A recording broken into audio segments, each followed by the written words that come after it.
Tonight, more whiplash on Wall Street. The Dow up nearly 1,500 points before closing down 320, and the S&P 500 and the Nasdaq down too.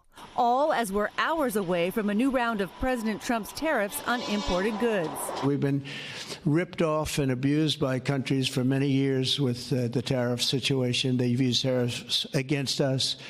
We didn't use tariffs against them or in any way. I mean, we just didn't use them. Though the White House says it's open to negotiation for countries looking to lower new U.S. tariffs for their products, saying 70 countries have reached out so far. Bring us your best offers, and he will listen.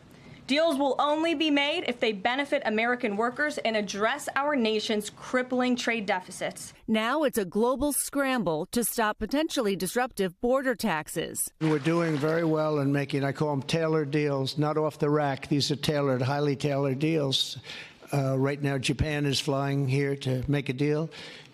South Korea is flying here to make a deal, and others are flying here. But tonight, that trade war with China still flaring. Following tariffs and retaliation on both sides, after midnight, China will face a 104% border fee on its goods to the U.S.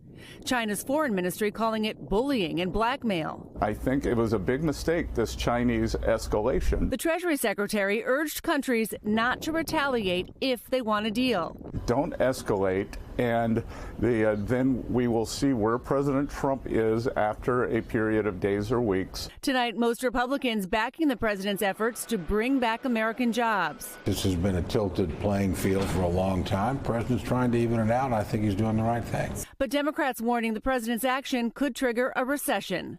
Donald Trump should immediately reverse his reckless trade war. And tonight, new signs of division in the administration after these comments from top trade advisor Peter Navarro about Elon Musk. Elon's a car manufacturer, but he's not a car manufacturer. He's a car assembler. He wants the cheap foreign parts, and we understand that, but we want him home. Musk, who has voiced skepticism about tariffs, fired back, calling Navarro a moron, posting, "What he says here is demonstrably false. Tesla has the most American-made cars. Navarro is dumber than a sack of bricks." The White House on the feud today.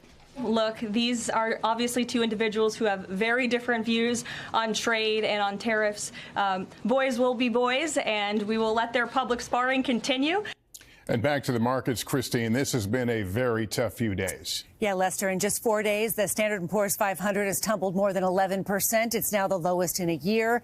Investors rattled by all these new tariffs that start in just a few hours, and consumers likely to begin feeling higher costs within weeks, Lester. And it's pretty clear by those swings we saw in the market today, Wall Street is still holding out hope for a deal soon. Absolutely. Investors are desperate for this turmoil over tariffs to be resolved, and they will likely latch on to any kind of a sign, which is why sometimes they magnify even the smallest signals from this administration, Lester.